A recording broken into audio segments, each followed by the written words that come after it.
Hey guys, welcome back to the weekly reading. Hello! Today we are still working with the new moon in Taurus energies. And so whenever I do the ritual work for our Taurus and new moon, going to be a separate thing that we're going to be going through. We're going to be talking a lot more about manifestation, and I wanted to gently tap in on that right now because this is the time. This is the time, this is the year, this is the moment of working with manifestation. My guides are saying seeing your life 5 to 10 years from now because this is the year of 5. So let's do it. Let's do it because 2021 is all about 5, the number 5. So if 5 is your number, like this year might actually be a really good year for you. I don't know. Let's see how this goes. But really start thinking about your methods of manifestation. And what do I mean whenever I say methods of manifestation? I mean like getting really clear about where you want to go. You can't just stay lost and confused all the time. There are going to come moments where you're going to be like, I need to either shit or get off the pot. I have to pick a course no matter how hard, painful, or if I have to make less time for something that I thought was a priority versus something that actually is a priority. It's just really hard to do. Ouch. Because I feel like I just called my own self out on that, and I feel really uncomfortable. But it's okay because that's part of this transition that we're going through as a collective and that we're doing in our own spiritual practices. And one thing I truly stress, no matter what your practice or modality or how you view being spiritual is taking things and making them your own. Making this time your own. I see the Witch's Circle as a space for you to create routines for yourself.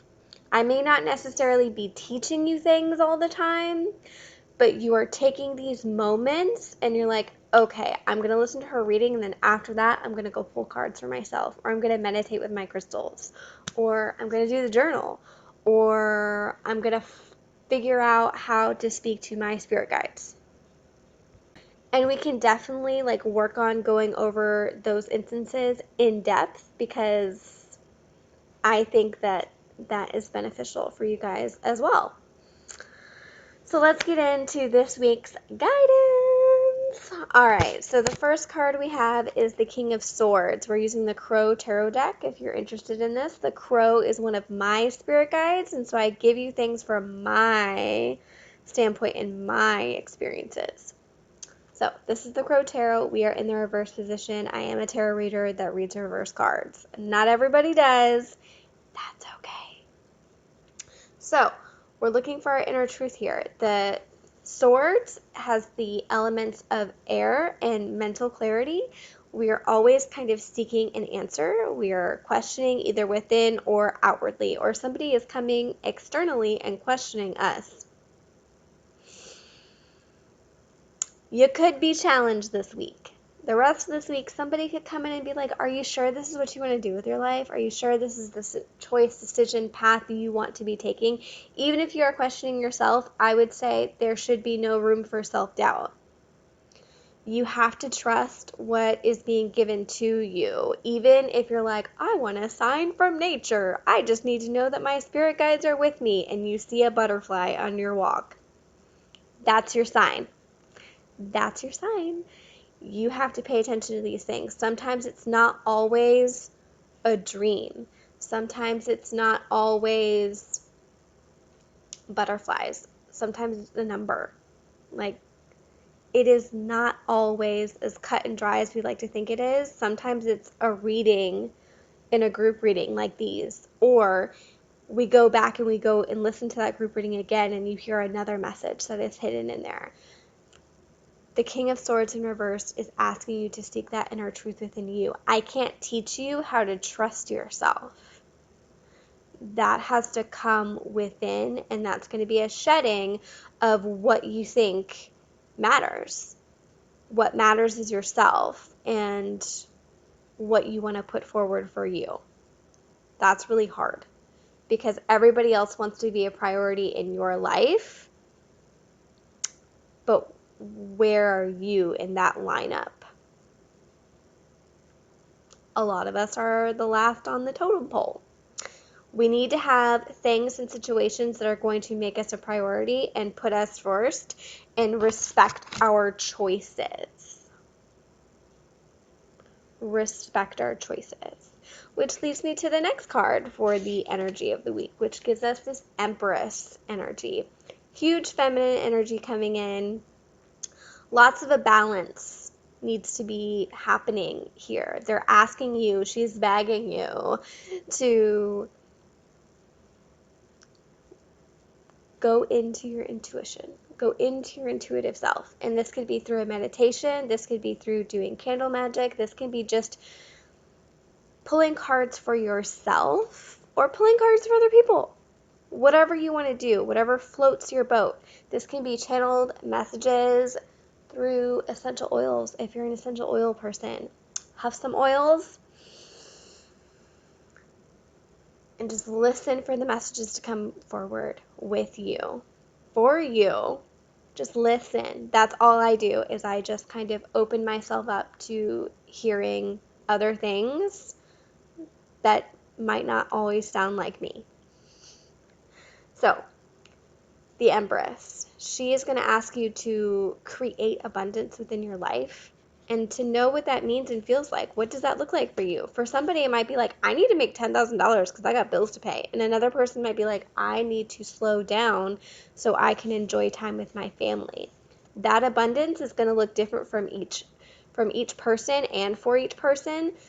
What we need to get clear on is what do we want that to look like? Okay? What do we want that to look like? It can be like deciding what career path we want to go down or what moves we need to make for it that are going to be best for your family. That literally can be illuminated like the next day as long as you're stating your intentions and just making time for this. We have to find ourselves. We have to find our own intuition. It's there. You're listening to it. Let it breathe. Let it come out and speak to you. So the next card is the Three of Wands. Speaking of intuition, we pulled the Wands.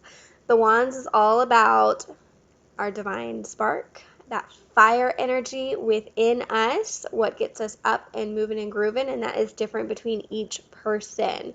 Don't let it, catch you off guard. To me, the Wands are also about personal power and the choices we make and the choices we don't make. This card is actually in the reverse position. We're getting a lot of reversals this week, and it's going to be okay. So, we need to look at where our power blocks are. How can I look at where my power blocks are, Lexi? I don't know where to start. Let me say this. You can start by saying the things that make you feel uncomfortable, and I strongly suggest saying them in a mirror. Like, today I feel pretty. I don't know. I didn't put makeup on. Do I really feel pretty? Or my hair isn't straight. Do I really feel like that pretty? We want to continue on the analogy, like, am I the most eloquent speaker? I don't know. Those are all problems that can settle in deep and start as spiritual problems that manifest as physical problems later on. Not feeling good enough for something stemmed from somewhere else. So we need to look at where our power blocks are, and we need to kind of formulate a plan on how to deal with that, because our lack of planning is what gets us in trouble. And the Three of Wands really represents like a lack of seeing the bigger picture. It doesn't matter if you're planning on a move, career change, if you're like, I want to have another baby. We have to plan for this shit. We have to see where we're going in 10, 5, 10, 15, 20 years. Even if it looks different. Even if you're like, I don't know, that's a lot, that's a little overwhelming, start like a month in advance. but you have to have some type of plan where you're going. If what you're doing isn't working, then you need to change it. And if somebody's like, I don't feel comfortable with that, you need to say, no, bitch, you need to get out of my way. Because if I don't change my pattern, if I don't change the cycle, then I'm not going to be any better than I was before. Don't let other people keep you small if they're uncomfortable with your changes. Because your changes are for you, but they're going to see that as a reflection of themselves because they're unwilling to change. Ew, I don't like it. All right, so our oracle cards for this week, I only pulled 2. We're working with the Work Your Light Oracle deck. Is Star Mother, how can you mother yourself? Ooh. So this is some inner child healing work, and I think that's amazing for the month of May. For the month of May, I always kind of take it as I need to take stock of my parenting. I need to take stock with my own relationships with my parents. Like, think about, how often do you call your mom and dad? How often do you check in on them? Are you taking care of them? Are you taking care of yourself if you are your parents' caretaker? All of those things play a role in how we parent ourselves as adults. Ooh. So your next card is don't dim to fit in. How are you dimming your light to fit in? Don't be small for other people. Don't make other people comfortable by making yourself uncomfortable. Because that's really it's not gonna help you. It's not gonna expand anything. You're not gonna be more spiritually woke. You're just gonna feel like shit and you're gonna have anger issues. And I was talking about the same thing with my daughter yesterday. It's okay to be annoyed. It's how you express that annoyance that's gonna help you in life and help you navigate your relationships with other people. It's okay to have feelings. It's okay to be pissed off. It's okay to be sad. How we express it, how we deal with it, and how we handle it are what's going to separate us from the pack in terms of just taking care of our mental health 1 month, 2 months, 1 week from now. And now more than ever, we need to normalize taking care of our mental health. That was this week's reading. I really hope you guys enjoy it. I will be posting this up in the Mighty Networks very shortly with a picture of our cards. Bye, guys.